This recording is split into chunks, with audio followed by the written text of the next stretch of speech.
really got to try on that left-hand side. What happened? Oh, but I've gone up and over and bloody head over biscuit. It wasn't enough stability there for myself, but no, I was busting for a bit of meat this game. It didn't seem to work out.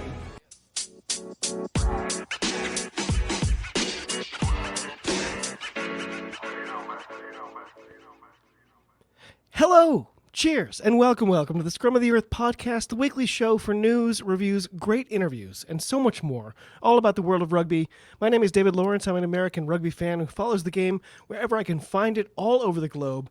If you'd like to get in touch, well, I'm easy to find on all your socials, and you can always just drop an email to the scrumoftheearth@gmail.com. Well, we had, I would say, an insane amount of rugby to cover this week with the return of the top 14, along with our other usual suspects. So why don't we get this bad boy on the road?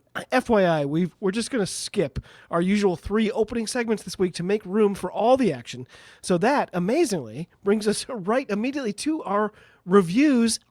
So there was a bit more club action this week. Of course, we had some international action on tap. I still can't get over the fact that the top 14 is back. We will get into that in due course, but as is our tradition, the internationals take center stage, so let's get into it.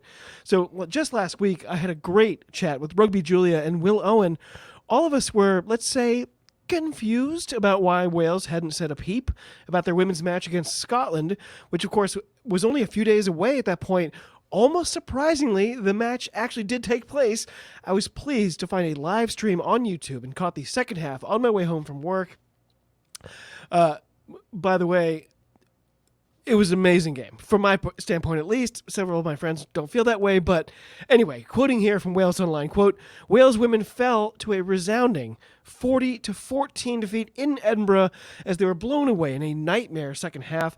Evie Gallagher and Megan Webb, they scored for their respective teams in an even first half before things turned calamitous for the Welsh. Francesca McGee and Chloe Rowley, they both crossed twice. Meryl Smith adding another try for the rampant home team in the Scottish capital. Nell Metcalf grabbed a late consolation try for the visitors. Wales host Australia on September 20th in another friendly before heading to South Africa for the WXV2. Comes after a protracted contract negotiation between players and the WRU in recent months, while a number of senior players played no part in the match, as Cunningham looked to blood-fresh players and told some Six Nations players they needed to work on their conditioning. Interesting. So Scotland beat Wales during the Six Nations by 2 points, but this was a difficult night heading into a new season, unquote. Well, I kind of already said I'm friends with several people who were completely gutted by this result. It made me wonder, like, what happened? Scotland didn't look any better in the second half to me, but they completely took control. Did Wales just fall apart? Like, what happened? I'm going to try to get some people on very soon who may be able to answer that very question. So always keep your eyes peeled. Meanwhile, over in the boringly named Rugby Championship, Argentina were looking to right the ship against the Wallabies in Santa Fe. After that, South Africa faced New Zealand. And after that, I mean, to be honest, I wasn't sure I would even survive watching those matches. So you know what?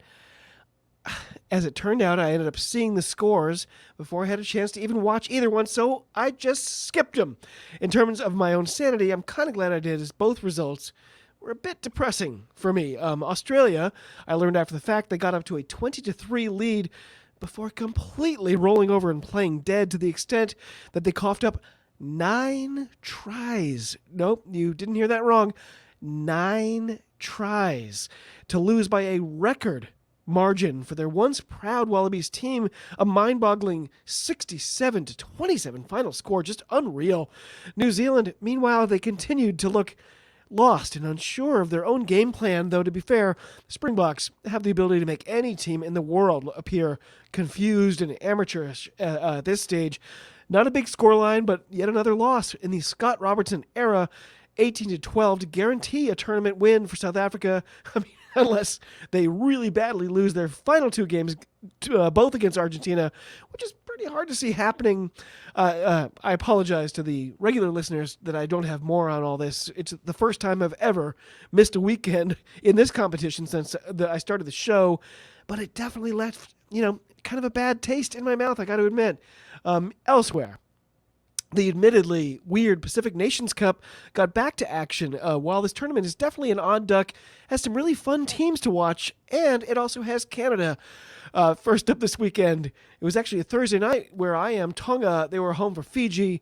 It seemed like we were in for a really close battle.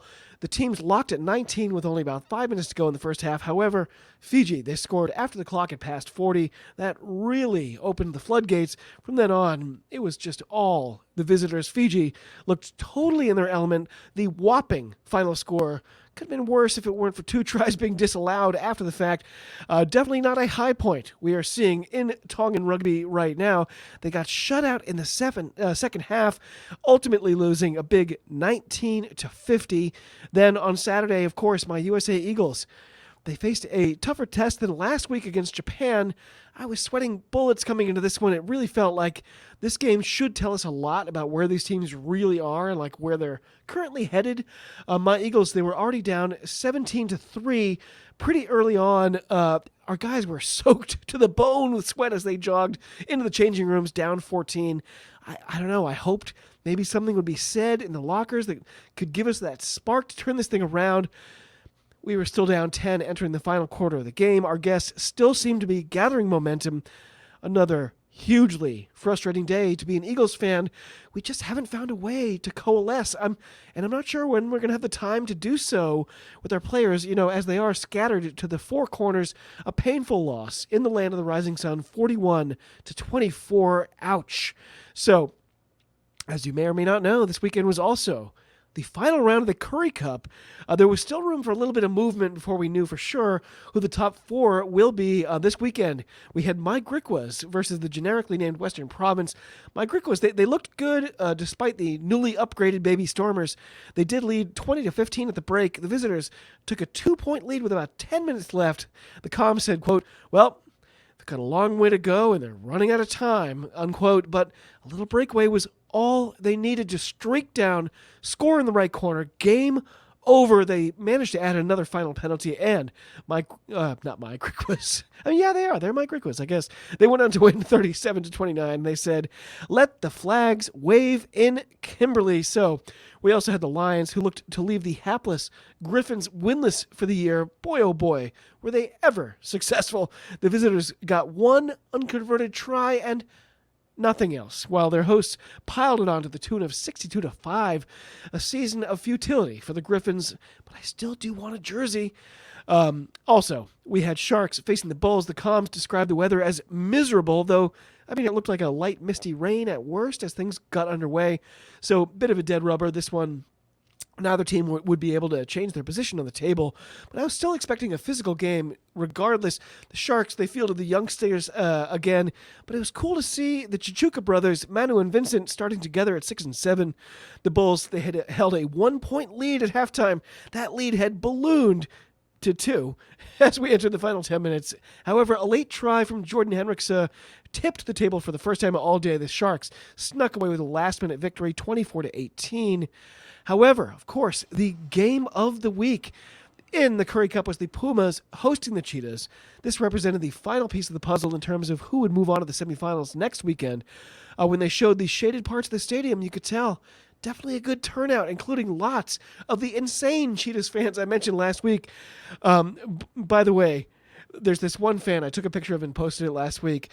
I want their marketing team to do a quickie video of him kind of waking up like in Cheetahs pajamas, walking through a bedroom completely bedecked in esoteric Cheetahs merch, just to open his closet, whereupon a blinding orange glow comes forth, the smile widening on his face like, "Cheetahs marketing staff, please get in touch.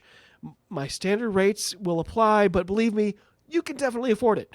Anyway, the Pumas, they took a couple of early kicks to start to build a lead, but the Cheetahs nabbed the first try of the day. By the time halftime rolled around, it was 3 penalties to 2 tries, a conversion rate unfavorable to the home team. Future Osprey Daniel Kasende was having another standout game. I honestly couldn't decide who to root for. Quick side note, late in the game, a forward for the Cheetahs did that thing forwards like to do when everyone's getting tired, where he kind of vaguely sat down, kind of reached down towards an ankle, then a calf, then his leg in general, kind of grimaced a bit. Like, that causes a medic, of course, to rush out and attend to him. As that was happening, the ref just kind of went over to him and said, "Excuse me, what is wrong?" And the guy was like, and the medic turned around and ran away, and we just got on with it. Absolutely top notch. Anyway, however, it was too late by that point. Anyway, the Cheetahs, again, finding the form they started the year with, more than a double up. The Cheetahs winning by a palindromic total, 14-41. The stage was officially set for the knockout stages. So what is next? The Pumas, they dropped out of contention by virtue of getting spanked at home. That means the Cheetahs locked in their spot. The Lions secured home field throughout, where they'll start next week against the aforementioned Cheetahs. The Bulls will be home to face the Sharks. It's been a really fun year, I got to say, especially if you like lots and lots of points. The postseason really could go in any direction, considering the players that pop in and out every week. It'll be tough for the Cheetahs to repeat, though, I reckon. So either way, I will be watching. Meanwhile, down in the Aotearoa, the NPC was back in full force, including a Ranfurly Shield defense that we'll get to shortly. But I wanted to start with the lovely NPC tradition of the Storm Week, which was a match played last Wednesday. And as I often say, how good is midweek rugby? Storm Week featured Waikato versus Northland. I mentioned this last week. As I said, I've got some insights into this Northland team. So I knew that the Northland team name is the Taniwha. But until this season, I just never bothered to look up what that means.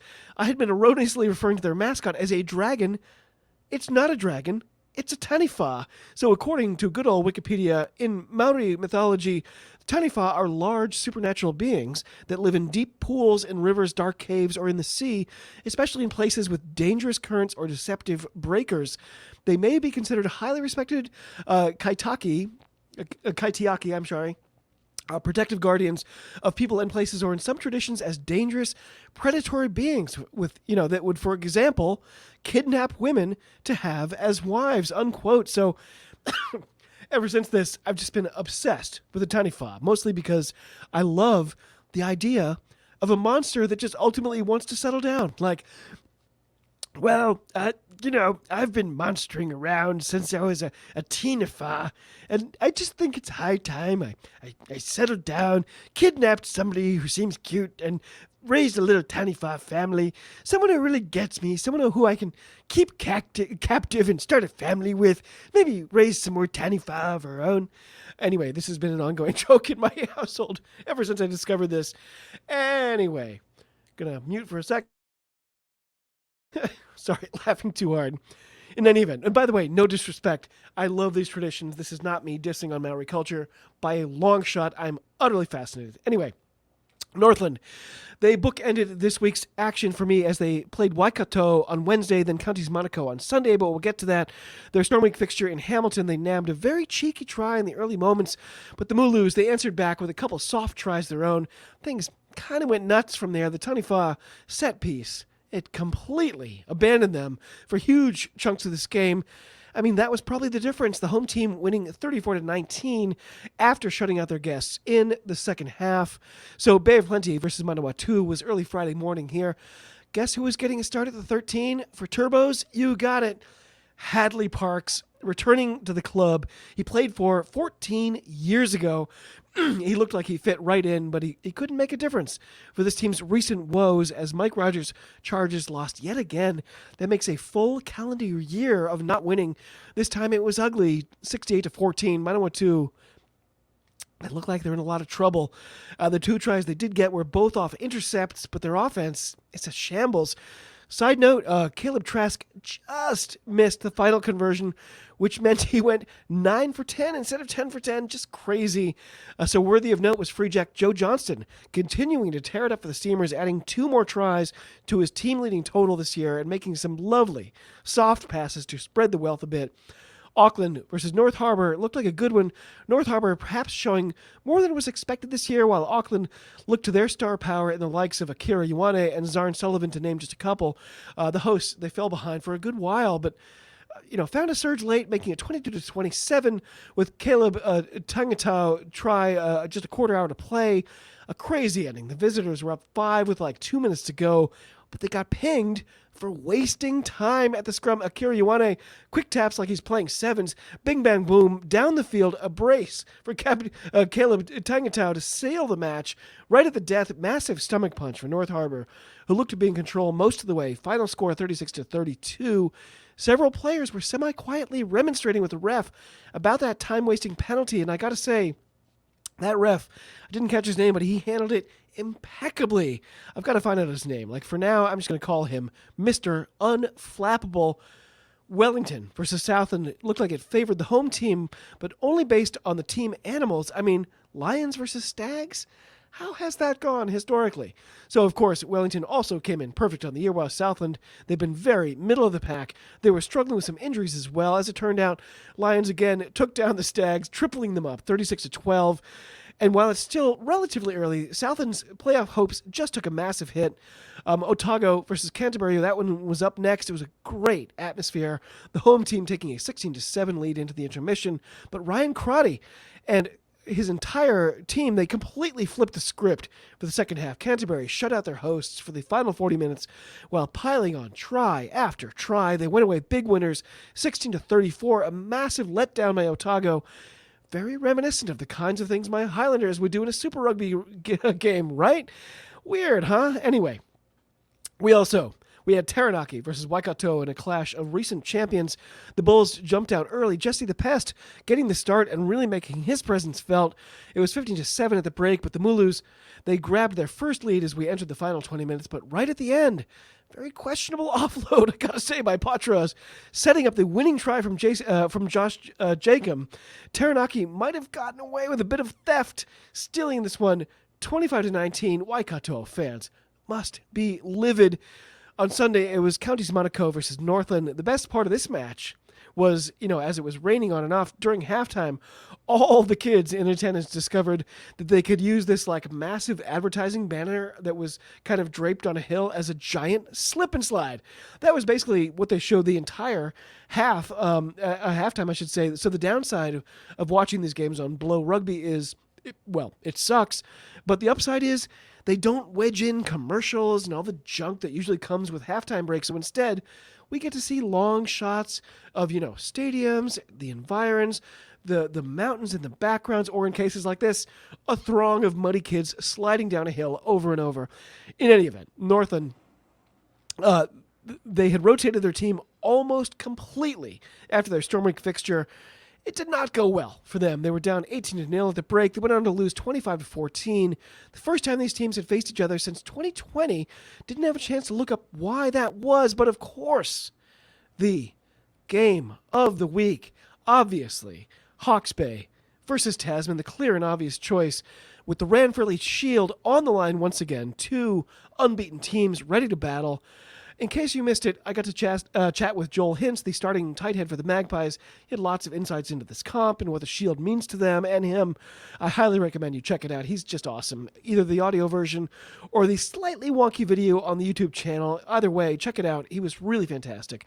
So this was Tasman's fifth attempt to win the Shield. Historically, all four prior attempts being unsuccessful, while Hawke's Bay were looking for their sixth consecutive defense. There was a great mix of both fan bases on hand for the spectacle. They highlighted Tavatava Nawai starting on the right wing for the Mako as a potential difference maker. And I was well and truly psyched up. Angus maybe had the whistle once again, but don't worry, not making that joke again. The first quarter was all Tasman, but the home crowd were well behind their team. Their relentless defense wouldn't stop. I wonder if the Magpies were just kind of playing that waiting game again that they've done before. Willie Havili, he had other ideas, however, and largely thanks to his boot, the Maka were up 5-19 heading into the break. Bad sign early in the second half is Isaiah Walker-Leawere appeared to take a pretty big knock, I should say. He had been responsible for 4 of his team's 14 turnovers last week. Would they be able to stem the tide without him? An incredible try. Got the home team within 9, but McClutchy missed his second conversion in a row. I started to think the kicking might be the deciding factor today. However, with the Magpies within 7 and under 7 minutes to go, Willie Havili took a head knock and had to be taken off. Would that be the turning point for another successful defense? Swansea-born Matt Prothero, he got a massive try in the corner to level the scores.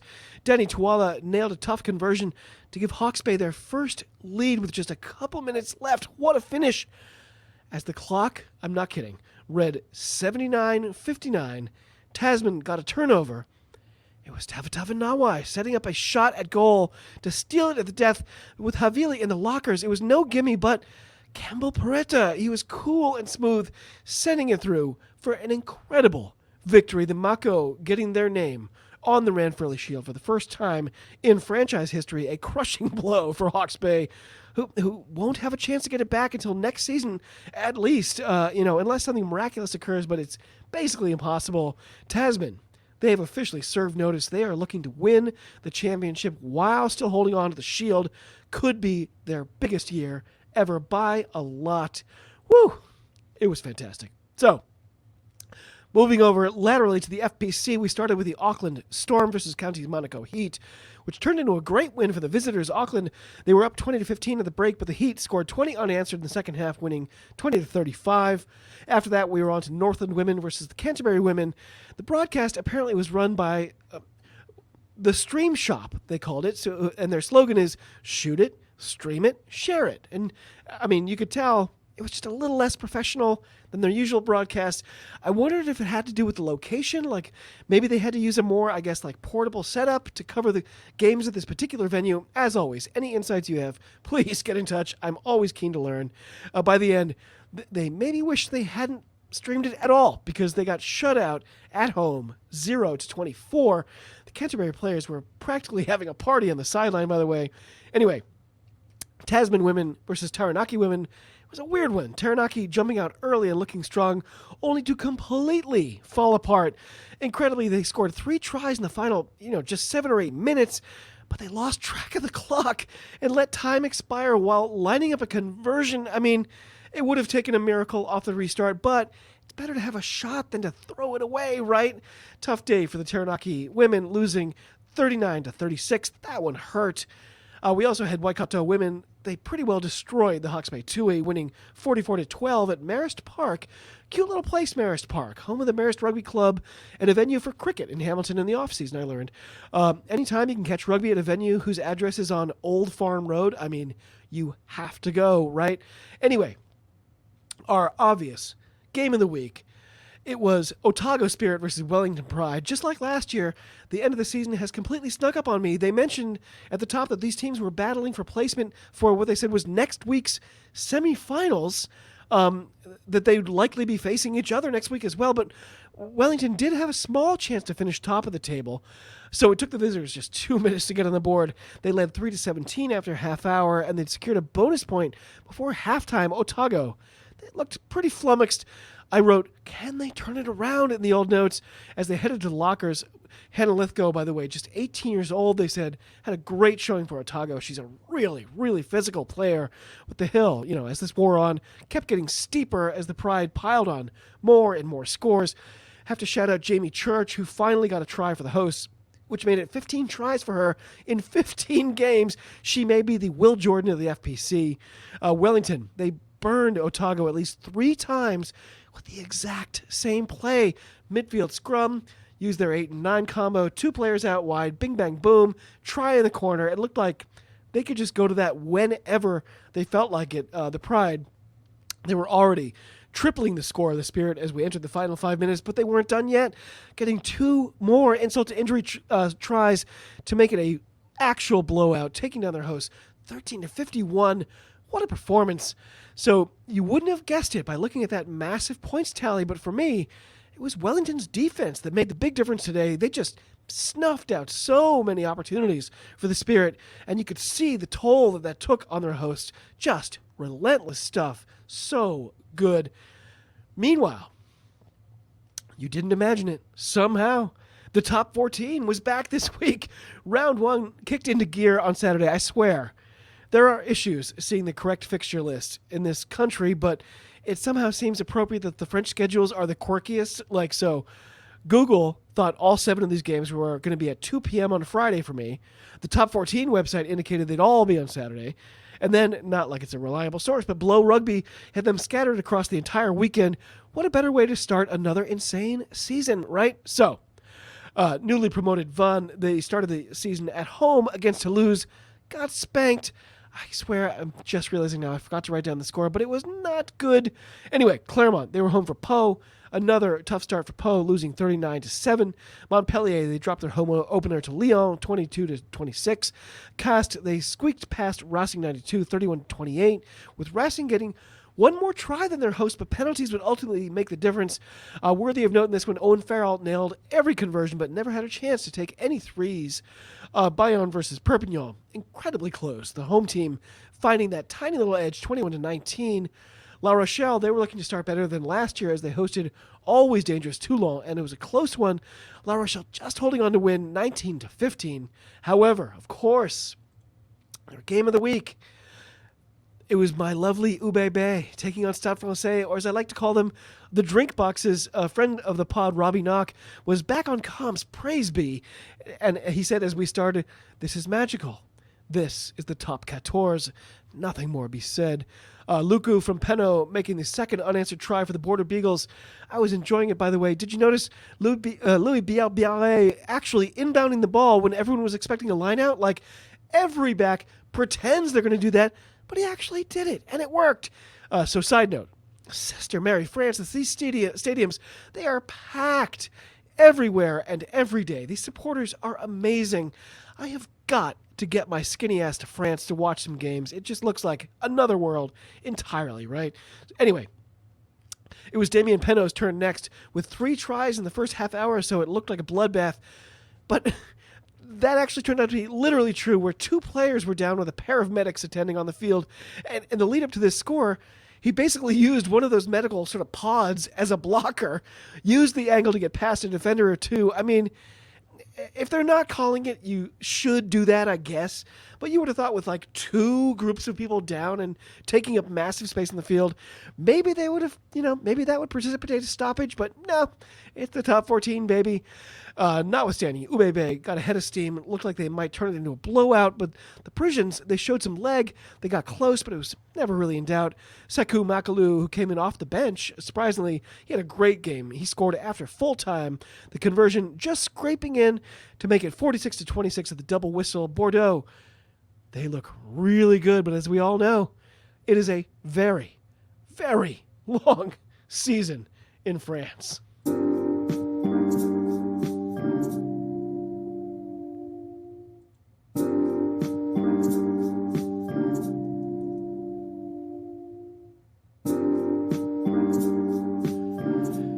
Well, my friends, that brings us to our Diamond in the Rough award, and this week the award goes to Timoki Tavatavanawai. Mr. Tavatavanawai, the comms even picked you out as a difference maker before the match even began.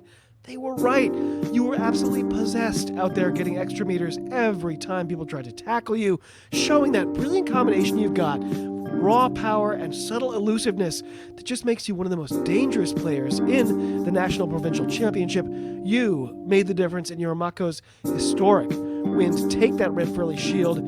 You have Tasman poised for unprecedented success this season, and you were an absolute monster out there. Timoki Tavatavanawai, congratulations to you, for you are this week's Diamond in the Rough. Well done, sir.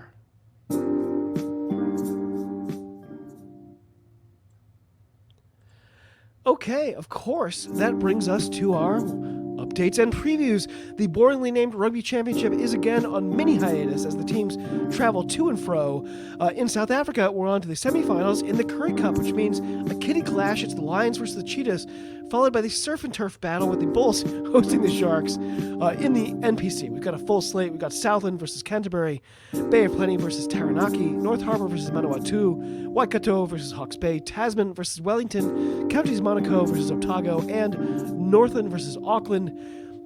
The confusing bit, though, here, man, the FPC. I said earlier, the comms specifically told us the semifinals would start this weekend, but Blow Rugby shows us a full list of games, though not in any kind of order, and their actual website for the FPC completely out of whack, showing things like Round 10 being played in October, weeks after the final, and Google seems equally clueless about it. So if I see anything reflective of, reality or like facts, I'll be sure to post something about it this week.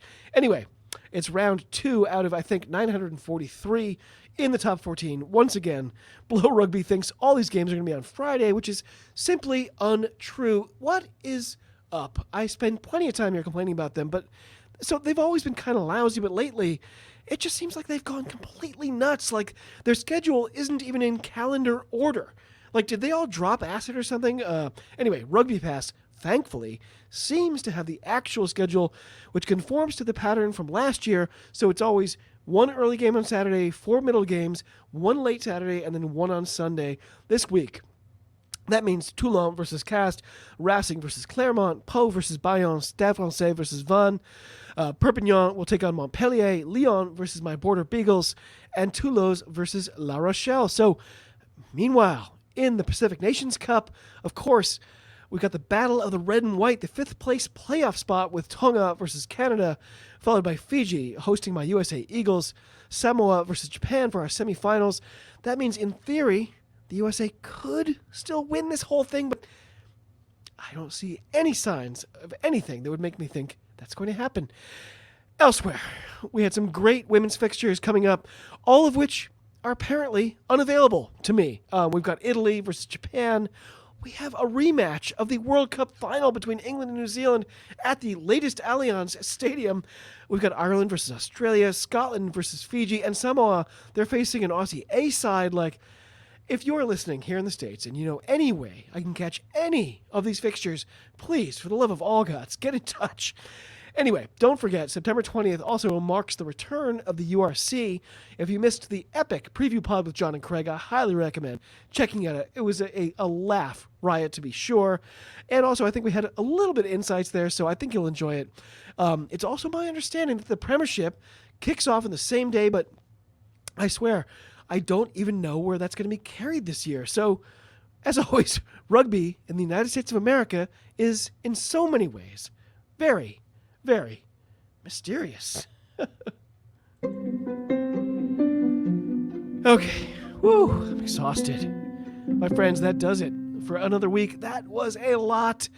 It's worth mentioning again, we're obviously doing all these episodes on YouTube now, so the audio version, those things generally come out like a day later. I'm hoping to get that tomorrow. If you haven't yet, please just take a sec, visit the channel, like, subscribe, do all the nice things. As always, we always really appreciate your support. So, to all of you across the globe, cheers, talk to you soon, and be well.